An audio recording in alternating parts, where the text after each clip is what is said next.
Hello. Hello, कैसे हैं आप? आज मैं आपको बीएड फर्स्ट ईयर में नॉलेज एंड करिकुलम, ज्ञान और पाठ्यक्रम का सेशनल है, prepare a children literature handbook कि एक छोटे बच्चों की साहित्य की किताब जो है वो तैयार कीजिए। तो यहाँ पर जो हमने सेशनल वर्क किया है वो आप देखिए। सबसे पहले हमने बाल साहित्य के बारे में बताया है कि बाल साहित्य क्या है। देखिए, जैसे हमने ये लिखा है कि बाल साहित्य के अंतर्गत वह शिक्षाप्रद साहित्य आता है जिसका लेखन बच्चों के मानसिक स्तर को ध्यान में रखकर तैयार किया गया हो। अब यहाँ पर हमने लिखा है कि शिक्षाप्रद कहानियाँ, गीत, कविताएं, ये सभी बाल साहित्य के अंतर्गत आते हैं। अमर कथाएं, पंचतंत्र, हितोपदेश, देखिए ये सभी बाल साहित्य के अंतर्गत है। इसमें लिखा है कि बचपन में हमारी दादी नानी माँ ही तो हमें कहानियाँ सुनाती थी। कहानियाँ सुनाते सुनाते कभी तो वो हमें परियों के देश में ले जाती थी और कभी सत्य जैसी यथार्थवादी वाली बातें सिखा जाती थी। साहस, बलिदान, त्याग और परिश्रम ऐसे गुण हैं जिसके आधार पर एक व्यक्ति आगे बढ़ता है, और ये सब गुण हमें अपनी माँ के हाथों ही प्राप्त होते हैं। बच्चों का अधिक से अधिक समय तो माँ के साथ गुजरता है। माँ ही उसे साहित्य और शिक्षा संबंधी जानकारी देती है, क्योंकि जो हाथ पालने में बच्चों को झुलाते हैं वे ही उसे सारी दुनिया की जानकारी देते हैं। देखिए कितना अच्छा जो है ये एक तरह से भूमिका बनाई गई है। उसके बाद बाल साहित्य का उद्देश्य लिखा है कि बाल साहित्य का उद्देश्य जो है वो मनोरंजन करना ही नहीं है, बल्कि बच्चों को आज के जीवन की सच्चाई से परिचित करवाना है। आज के बच्चे, बालक कल के भारत के नागरिक हैं। वो जैसा पढ़ेंगे उसी के अनुसार उनका चरित्र निर्माण होगा। कहानियों के माध्यम से हम बच्चों को शिक्षा प्रदान करके उनका चरित्र निर्माण कर सकते हैं। तभी तो ये बच्चे जीवन के संघर्षों से जूझ सकेंगे, और इन बच्चों को बड़े होकर अंतरिक्ष की यात्राएं करनी है, चांद पर जाना है और शायद दूसरे ग्रह पर भी। देखिए कितना अच्छा लिखा है। बाल साहित्य के लेखक को बाल मनोविज्ञान की पूरी जानकारी होनी चाहिए, तभी वो बाल मानस पटल पर उतर कर बच्चों के लिए कहानी, कविता, बाल कथाएं, लोरियां आदि लिख सकता है। बाल साहित्य कहीं न कहीं मनोरंजन करता हुआ, उसे कल्पना की दुनिया की सैर कराता हुआ अप्रत्यक्ष रूप से उसे सामाजिक प्राणी के रूप में संस्कारित करने वाला होता है। फिर उसके पश्चात लिखा है कि बाल साहित्य कैसा होना चाहिए। बच्चों के लिए लिखा गया साहित्य ही बाल साहित्य है, लेकिन इसका अर्थ ये नहीं है कि उस साहित्य में बच्चों की दुनिया शामिल ही न की जाए। सबसे पहली और अनिवार्य शर्त यही है कि वह जो कुछ भी सुने उसमें खुद को शामिल करने की कल्पना करे। बाल साहित्य कहीं न कहीं मनोरंजन करता हुआ, उसे कल्पना की दुनिया की सैर कराता हुआ अप्रत्यक्ष रूप से उसे सामाजिक प्राणी के रूप में संस्कारित करने वाला तो अवश्य हो। हाँ, उपदेशात्मक और सीख सिखाने वाली शैली कदापि ना हो। बुनियादी कक्षा की पुस्तकों में चित्रात्मक कहानियां और कविताएं अधिक हो, पढ़ने के लिए सामग्री ज्यादा हो। ये कहानियां शिक्षक पढ़कर बच्चों को सुनाए। लिखावट का काम सीखने की जल्दी नहीं होनी चाहिए। बच्चे सुनना और बोलना दक्षताओं में पारंगत हो, पढ़ना और आखिर में लिखने पर काम हो। समस्या ये है कि भाषा की कक्षा ही सबसे ज्यादा उदासीन और बोझिल होती है।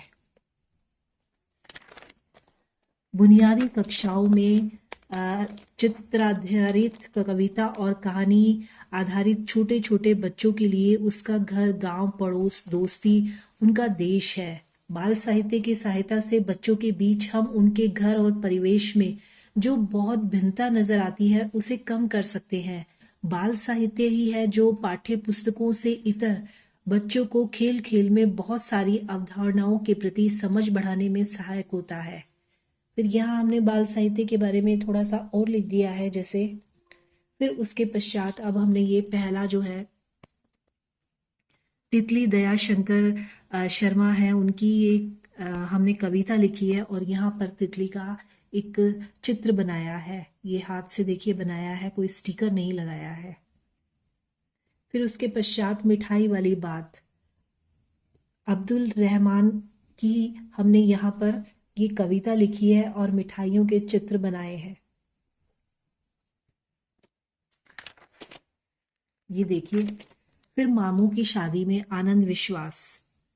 ये कैसे जो है लिखा है कि कैसे मामू की शादी में जमकर जो है धूम मचाई है। ये सारा हमने जो कविता है वो यहाँ पर लिखी है और ये एक चित्र बनाया है। यहाँ पर हमने ये लिखा है कि कविता कहानी या कविता का चुनाव करते समय हमें किन बातों का ध्यान रखना चाहिए।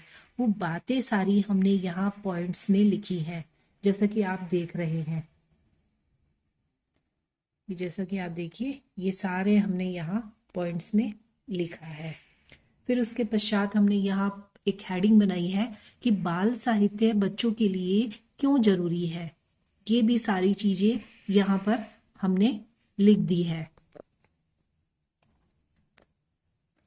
ये देखिए कि बच्चों के अंदर सकारात्मक ऊर्जा आती है, बच्चों को सभी विधाओं का आकर्षण है, वैसे ही बाल साहित्य का अपना है।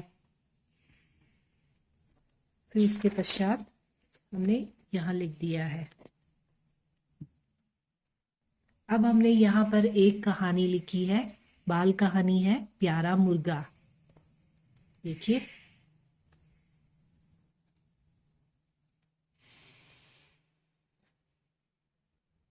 ये देखिए, ये एकता की और मुर्गे की कहानी है। फिर उसके पश्चात ये हम आगे कहानी लिख रहे हैं। ये यहाँ हमने एक मुर्गे का चित्र बना दिया।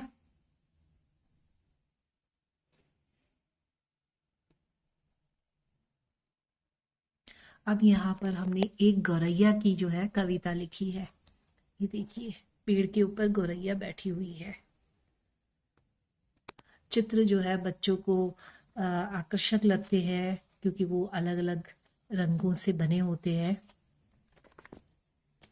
अब हमने यहाँ देश की माटी रविंद्रनाथ टैगोर की एक कविता लिखी है।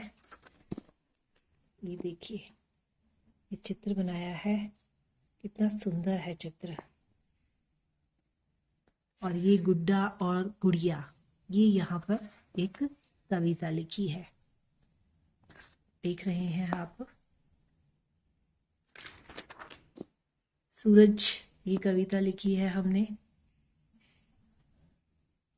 देखिए, ये सूरज, उगता हुआ सूरज। और फिर यहाँ हमने झूला की एक कविता लिखी है। और इस तरह से हमने अपने सेशनल को यहाँ पर समाप्त कर दिया।